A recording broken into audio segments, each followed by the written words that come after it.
देखिए, राहुल गांधी जी का press conference मैंने देखा है।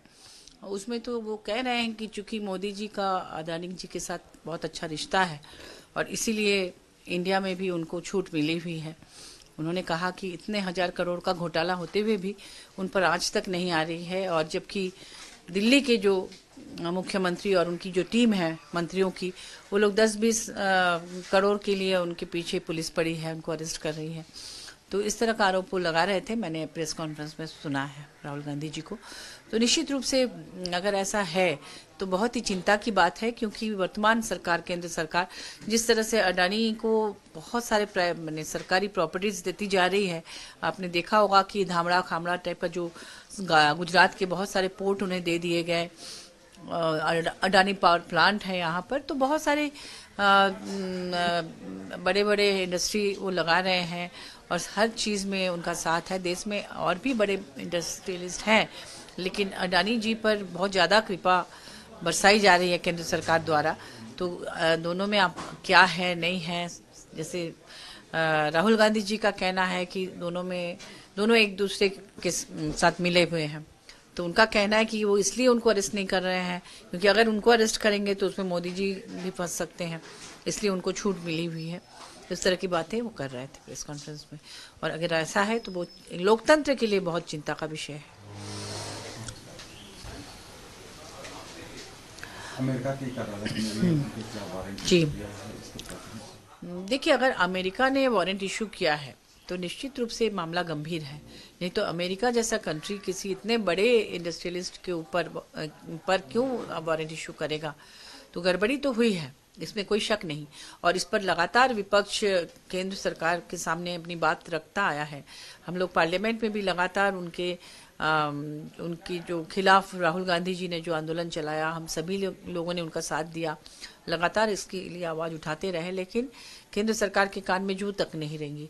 और सरकारी प्रॉपर्टीज को धीरे धीरे एक एक करके अडानी को दिया जाने लगा। बहुत सारी चीज़ें जिसे हम लोग जानते रहे हैं कि सरकार की ही होती है, लेकिन उसको प्राइवेट प्राइवेट प्राइवेट करते चले गए। तो हजारों करोड़ का घोटाला हो सकता है, बहुत सारी चीज़ें हो सकती हैं।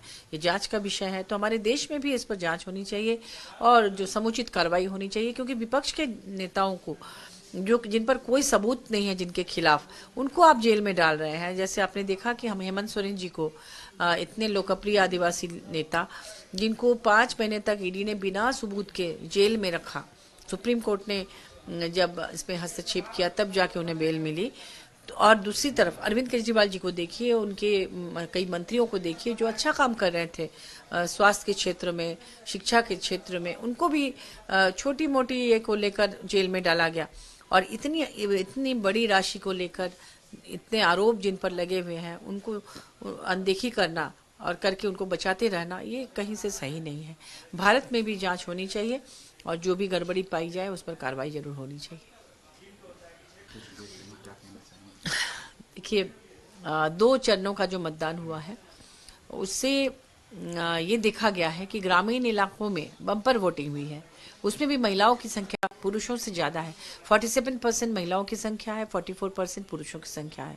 और एक्सिस माई इंडिया जो सबसे रिलायबल जो एग्जिट पोल जिन्होंने दिया है पिछले चुनावों को भी अब देखेंगे उनका कितना सही रहता है, उनके आंकड़ों के हिसाब से हम लोग 53 सीट्स ला रहे हैं और भाजपा 26 और कुछ अदर्स के लिए 3-4 सीट्स हैं।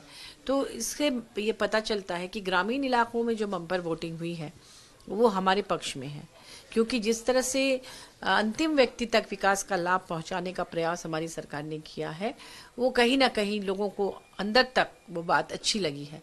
बीजेपी भले ही अपने इतने सारे नेताओं को लेकर आए, प्रधानमंत्री और होम मिनिस्टर और उनके इतने सारे मुख्यमंत्री, उप मुख्यमंत्री या एक्स मुख्यमंत्री, सबको लाकर उन्होंने झारखंड में सिर्फ नफरत फैलाने की कोशिश की, जहर घोला यहाँ की हवाओं में। और घुसपैठिया, बटोगे तो कटोगे, बटोगे तो कटोगे का मतलब ये हुआ कि आप बाबा साहब अम्बेडकर का खुलेआम उनको अपमान कर रहे हैं, क्योंकि अम्बेडकर द्वारा बनाया गया जो संविधान है वो सबको ये अधिकार देता है, बराबरी का और समानता का अधिकार देता है। आप उसको जुटला रहे हैं, आप बाबा साहब अम्बेडकर का अपमान कर रहे हैं। घुसपैठी की बात करते हैं। कोई भी देश, अगर चाइना से कोई हमारे देश में प्रवेश करता है तो केंद्र सरकार की जिम्मेदारी है उसे रोकना, या फिर राज्य सरकार की जिम्मेदारी है जिस राज्य में वो प्रवेश कर रहे हैं। ऐसे में जब झारखंड के आसपास कोई इंटरनेशनल बॉर्डर नहीं है, और जब असम के रास्ते अगर मान लीजिए कोई प्रवेश कर रहा है, तो असम की जिम्मेदारी है। आप ही कह रहे हैं कि घुसपैठिया है, तो आप अगर घुसपैठिया को जान रहे हैं, तो आपके जो सांसद और विधायक जो हल्ला बोल रहे हैं इसको लेकर, वो खुद ही उनका नाम पता लेके क्यों नहीं गृह मंत्रालय को दे रहे हैं? केंद्र सरकार के पास तो पूरा गृह मंत्रालय है, वो चाहे तो आराम से उनको अरेस्ट कर सकते हैं, जांच कर सकते हैं कि उनका जो आईडी पासवर्ड है वो फर्जी है कि क्या है। जनता जानती है ऐसा कुछ नहीं। अगर हमारे मोहल्ले में कोई बाहर का आदमी रहने आएगा तो हमें पता होगा ना। अगर हमें ही पता ना हो और कोई आके कहे कि आपके मोहल्ले में अमुक समुक रह रहे हैं, तो हम क्यों मानेंगे उनकी बात? यही हुआ है संताल परगना में, और इसलिए बम्पर वोटिंग हुई है हमारी पक्ष में।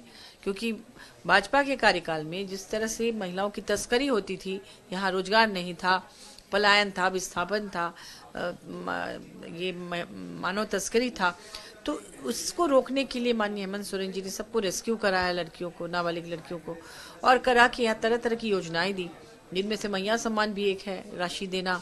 और उन्होंने सबके लिए सोचा, सर्वजन पेंशन व्यवस्था की, इलेक्ट्रिसिटी बिल माफ किया, उनको जो आर्थिक रूप से कमजोर है 200 यूनिट बिजली फ्री कर दी। उन लड़कियों के लिए जो ट्रैफिकिंग का शिकार होती थी, उनके लिए सावित्रीबाई फुले किशोरी समृद्धि योजना दे दिया कि 40,000 रुपये क्लास 8 के बाद उनको मिलेंगे 12 तक, तो वो इधर उधर भटकेंगे नहीं, या कोई उनको प्रलोभन देकर उनकी मजबूरी का फायदा नहीं उठाएंगे।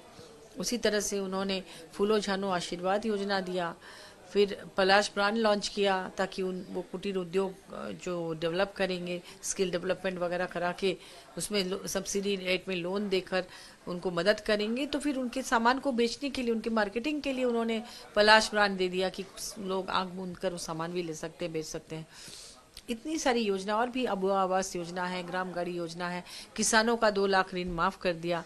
तो ऐसे करके हजारों ऐसा काम उन्होंने किया है जिसकी बदौलत जनता उनको काम को देखकर वोट कर रही है।